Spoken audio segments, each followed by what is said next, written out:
Ungahle umphelele umsebenzi oyilungu le-SANDF owenze ividiyo enqunu wasendela njengoba sisabalele enkundleni zokuxhumana. Ake nginibelelo ey'ngane zakwethu-ke ngiphinde futhi nginamukele kuyona i-channel ehamba phambili ye-Radio Inkes. Lami igama ngumfeza Mthuthuva Khumalo bathi ilazibona amagumede. Mathi mhlawumbe usemusha kuleli khasi ngizophinde ngicela ukuqinisekisa ukuthi uyasubscribe, ungakhohlwa ukukhomenta nokulike nokushare.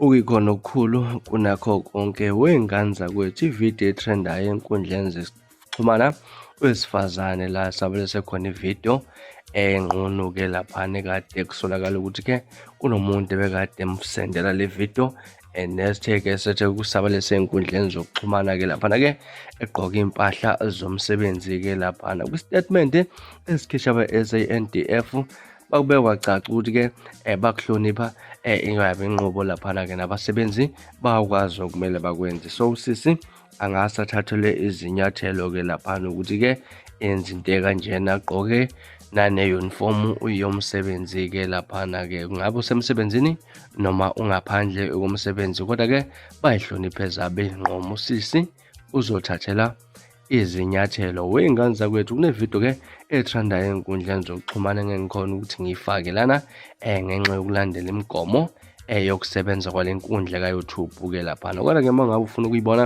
ngicabanga ukuthi khona impela ey'nkundleni zokuxhumana laphana-ke nami ngakusondezela ilinki uma ukuthi mhlawumbe ukwazi uyibone ezokufaka straight kuleyo video wey'ngane zakwethu-ke oyilungu le-SANDF laphana-ke lakade khona yenza ividiyo eshutha-ke laphana, eshuthela umlisa abambisane naye-ke laphana. Mina ngizofisa ukuzwa ukuthi mhlawumbe lithini lakho uvo ngalolu daba, asivele hlane comment section ke ngizwe lakho uvo ngalolu daba.